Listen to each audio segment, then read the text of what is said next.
This video is powered by the pros at Pascal Air Plumbing and Electric. Arkansas owned, Arkansas operated. GoPascal.com.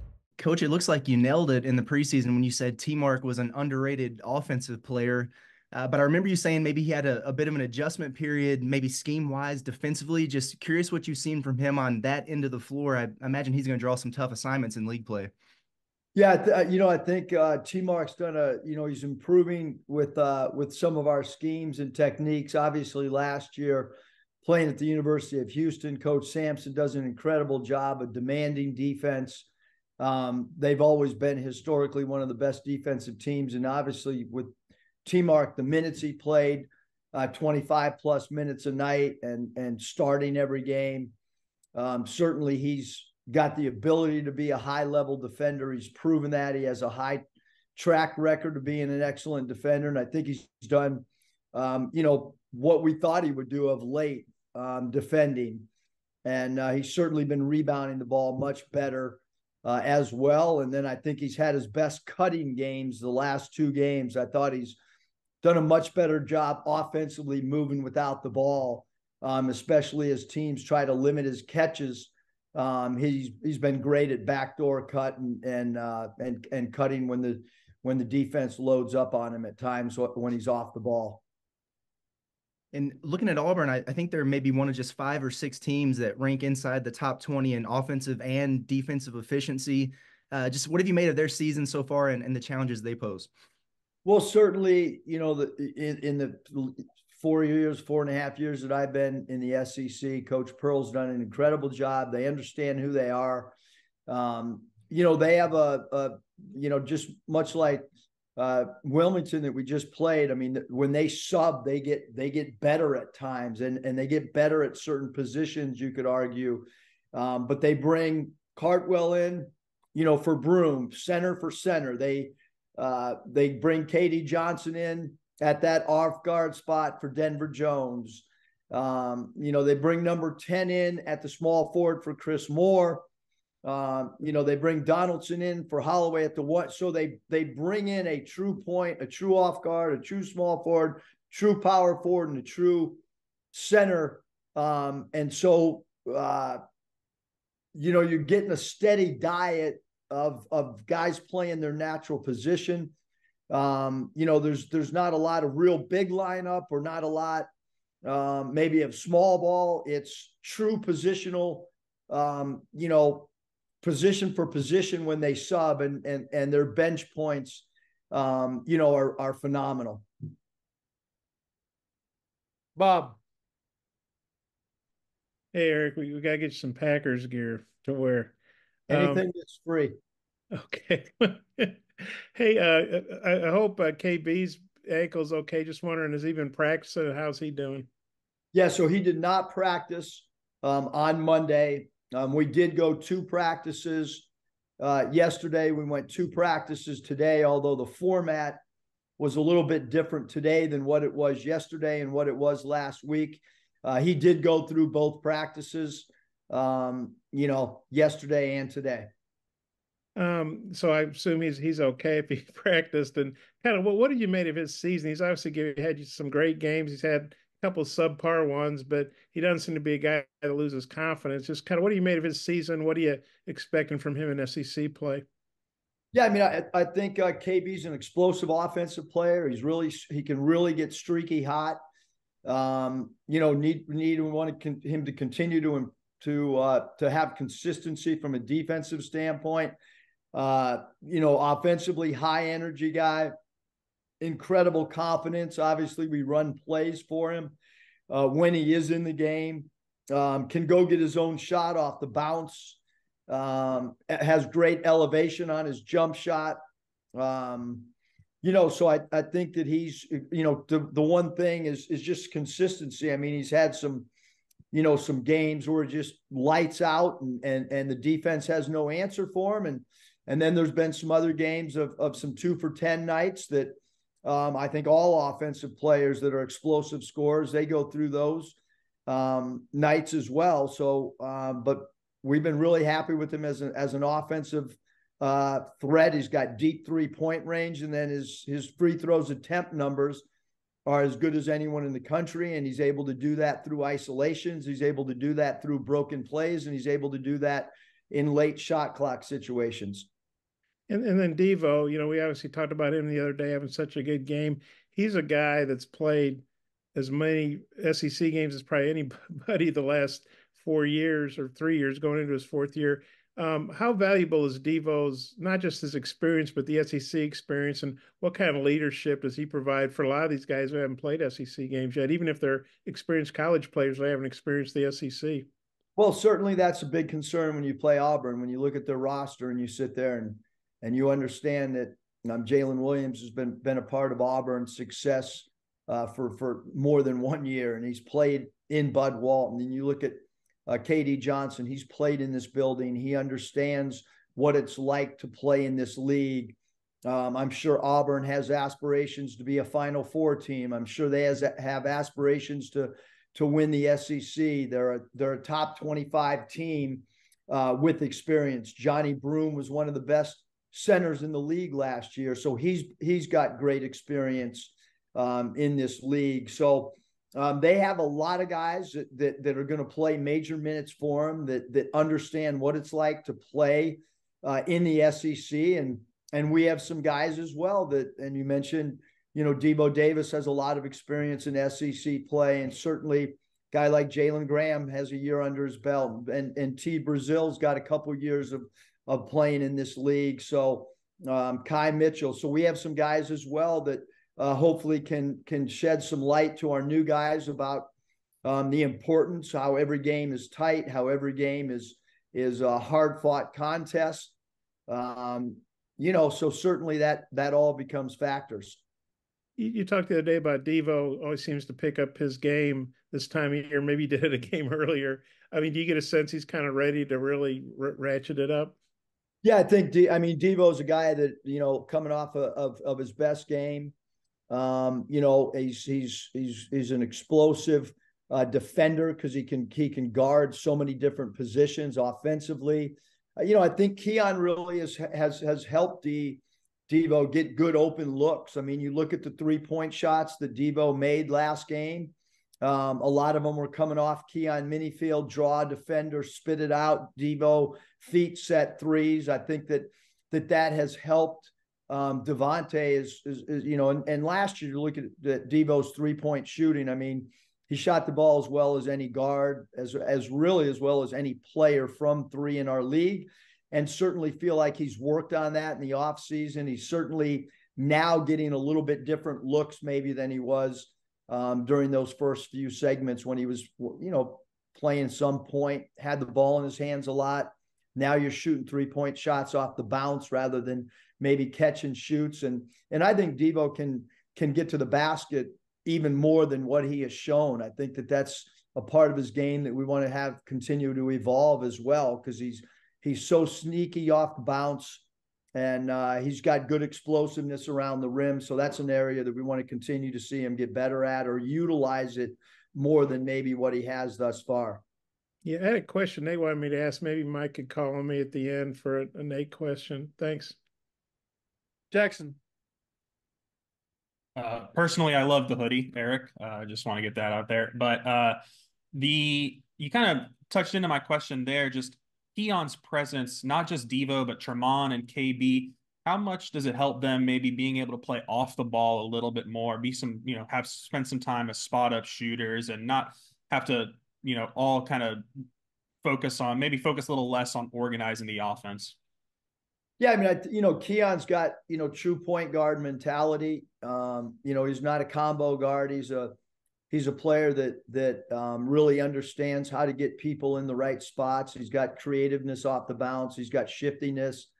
He's got really, really good court vision. I think that's the one thing, when we recruited him, obviously we saw his ability to score, his ability to break down a defense when plays break down. It was important for him to gain some of the weight that he has, which he did do a great job of that during the course of the offseason. But I do think he's helped that, I think it alleviates some pressure, maybe of guys like T. Mark trying to trying to set people up, trying to score. When you got multiple thoughts going through your head, it can make things difficult. So I think that, that Keon's really helped in that area for sure. TB had some moments against Wilmington where he looked really aggressive, kind of like driving to the basket, finishing through contact and such. I mean, how positive was that to see, coming off the ankle and right before SEC play, that kind of aggression coming from him? Yeah, I mean, he needs to be a guy that beats people off the dribble, because he's got a good quick first step. He's got a long first step. People underestimate how long that first step of TB's can be. We tried to put him in some positions out on the floor, where he had the ability to be able to jab step and rip and go. But that's certainly an area besides his 3-point shooting. We all know that he's an excellent pick and pop player. He's an excellent floor spacer. He did a great job against Duke, spacing the floor and bringing their 4-man away from the basket. So we know that he's going to do that. We know that we're going to put him in positions offensively to be a floor spacer. And then we need him to have that aggressive mindset off the bounce anytime somebody closes out to him. With the thought of trying to take away the three, he's got to be able to utilize his bounce game, which he obviously did against UNC Wilmington. And last one from me, always hard for a freshman to kind of be a point guard in college basketball, but Aiden Holloway's having a pretty good year. What have you seen from him, and what kind of excites you about the matchup between him and your guards? Yeah, super impressed with Holloway and the fact that his assist to turnover ratio is good. Super impressed with his ability to create shots for others, his high volume assists. And then, look, you got to identify him. You got to ID him right away. He takes deep shots, shots at what you would consider the 4-point line. So you can never, not carry a hand. He's really great shooter off the bounce. Unique when a guy can be shifty, go left, right, east, west, and pull up, rise over the top of you. So been very impressed with him, and Donaldson's done a good job backing him up as well. They got great point guard play. You look at their limited amount of turnovers last night against Penn. They've done an excellent job of taking care of the basketball for sure. And they play with great pace offensively. And Holloway spearheads their attack game off the bounce. They do a good job throwing both point guards sideline break. And then very uniquely, when you really sit and study them, their point guards will bring the ball up sometimes, for instance, on the right wing, and they'll throw the ball across court at a 45-degree angle from the back court to the front court to open up dribble drive angles for guys like KD Johnson, or for 3 balls to guys like Denver Jones off of 45-degree cross court pass from 3-quarter court. Really impressed with that. That's a unique transition trait that both point guards have. Coach, you still got a question? I was going to ask about TB and Holloway, and Jackson got both of them, so I'll turn it over to Bob. Go ahead, Bob. Okay, I appreciate deferring. Hey, this is Nate's question. I'm going to read and make sure I don't screw it up. Even with all the tough non-conference games you've played, what do you anticipate your team experienced starting in SEC play, starting with Auburn, that maybe you didn't experience in the first 13 games? Is there anything new about SEC play?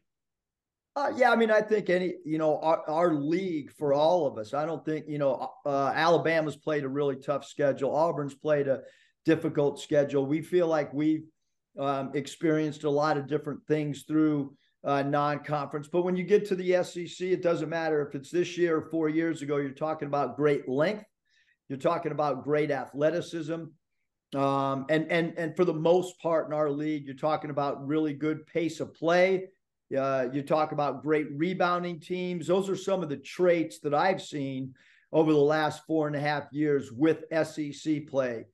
And then every conference, whether it's 1987 and I'm playing at the University of San Diego, when you play Pepperdine, you play St. Mary's, you play Gonzaga, those guys, those teams in league play, you're talking about close games. You're talking about games that oftentimes come down to the wire. You're talking about playing teams more than one time during the course of the second half of your season or conference play. And so all of those things, make it a different and unique situation to be in. Obviously, some of these teams, you might play somebody 3 times. So, and then our players, when you're in non-conference, look, our guys did not know who UNCG was. Our guys did not know any of the Stanford Cardinal players. Half of our team knows half of the Auburn team and vice versa. So that alone takes on new meaning. Some of these guys have had matchups against each other in the past. So now there's some personal stuff that goes into going against a certain player or going against a certain program. So yeah, there's a lot of added things that start taking on a life of its own in conference play. I mean, from a coaching standpoint, I've never sat in a meeting with Jared Haas from Stanford. I've never sat in a meeting, with the UNC Wilmington coach or the Furman coach. I mean, we as coaches, we sit in meetings with each other. There's personalities that are in those rooms that are unique and different. And, then there's some competitive stuff that comes into everything. So yeah, it's a lot different in the league. And then I know this is just the first 18, but you're playing Auburn, they're ranked. Your next 2 are on the road. I mean, how important is this game Saturday to get off to a good start at home? Well, I think every game, every game is, whether you're home or road, is really important to both teams. It's the start of conference play. It's one game, but it's against a team that has won a lot of games since Coach Pearl's been there. And they're going to be ready to play. And we hope that our guys are ready to play. And you're playing against a team that's ranked. I think anytime you play against a team that's ranked, you should be ready to play. And then we got to turn around and we got to start getting ready for what's coming is a unique cycle where it's Tuesday or Wednesday, Saturday, Tuesday or Wednesday, And so now we're going to start getting into some rhythm. Our practice structure is going to start changing beginning tomorrow. And it'll change, throughout the year, the practice schedule as well as you get deeper into February. And, but this is a start of the league play against a ranked team on a Saturday, which should be a great crowd. Should be a lot of enthusiasm, both Auburn side. Their guys will be ready to play. And hopefully, like I said, our guys will be ready to play as well. And obviously then, as you mentioned, Bob, we're staring at 2 road games back to back. We have never gone on the road and stayed on the road. We're going to do that on this trip based on the 2 places that we're going to and based on the fact that we're not in school, although we know that Georgia's students are back, I think, and Florida students are back. So we're still not in class, so we'll stay on the road for that one road trip. We haven't done it in the past. We'll see how it rolls. I got one more. Broom, he's obviously a great inside player. I think he missed 16 straight threes, and then he hit 3 out of 4 last night. Does that change how you defend him at all, or you just think, well, he can't have games like that, or just wonder what you thought about his 3-point shooting? No, I've read all their articles that have come out in the last month. I know that he's worked hard based on what I'm reading. He's worked really hard on his 3-point shot. I thought Broom's 3-point attempts last night looked good coming out of his hand. He's obviously going to come into this game, regardless of what happened in the prior games. Coming off his last game, he made 3 threes, and but he does most of his damage inside. I know that was 9 of his points or whatever last night, but he's still interior. That's where you've got to be the most worried with, but you certainly don't want any player to take horse shots and you're closing out short to someone that has the ability to make threes. And you can't close out reckless because he's got a good deceptive first step off the bounce. So you got to play him for when he's out on the perimeter, you got to play him for several things. He's really good DHO, dribble handoff player, because guards get stuck on him when he DHOs out on the floor, and he does a pretty good job of passing the ball to Jalen Williams on duck-ins. And then obviously last night he proved he can be a multiple three-point threat as well. So a lot of things that you have to do when you guard Johnny Broome. Thanks. All right, Coach. Thanks. Appreciate your time. I got nothing else. I got a lot of time now that we've already got 2 practices in. We sure everything's good, everybody? Well, I mean, if you want a couple more questions, I can oblige you. We'll do one more if you got one, Bob. It's got to be a really important one. Oh man, you're putting the pressure on. Well, you put the pressure on me, so I'm coming back at you.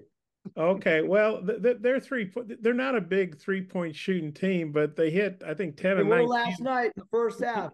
Well, yeah, that's what I mean. I mean, do you look at that as well, that was just a weird one-time thing against Penn, or is that something you have to think, well, man, this is something we need to do at the end of the week is get ready for their 3-point shooting, you know? I mean, I think that they're really good offensively. Obviously, you know, they shot, they were on fire the first half, and then the second half was the script, you know, flipped a little bit from 3-point range. But look, KD Johnson can make threes. We all know Holloway can make threes. We know Broome with his feet set times can make threes. We know Jalen Williams can make threes at that power forward spot. Denver Jones, if you look at his Florida International numbers, phenomenal. His numbers now, he's a great foul shooter. His 3-point percentage is good. Off the bench, number 10 at the small forward spot, their lefty who played at San Diego State, he can make threes. And so, yeah, you got to guard both. And that's what good players and good teams, they're a threat on the perimeter, and they're a threat off dribble drive, and they're a threat at the rim. And certainly that's what you're going to face when you play Auburn. Yeah, Moore, he's a West Memphis kid. I know you all recruited him. He's had a solid career. There hasn't been a star, but, you know, obviously Pearl likes starting him, and he gets in his 15, 16 minutes. Kind of, what are you seeing from Chris Moore? Yeah, he's a, same thing that we've seen from him, you know, every year that we've talked about him. He's a relentless competitor. He's got great toughness. He scores around the rim. He does a great job getting loose balls. Coach Pearl will put him on the 1, 2, or 3, or 4, whoever he thinks is a primary offensive threat. He gets low in the stance. He's got great pride in his defense. And then they're going to come in with some other firepower off the bench as well. But he's a fierce competitor who plays really, really hard.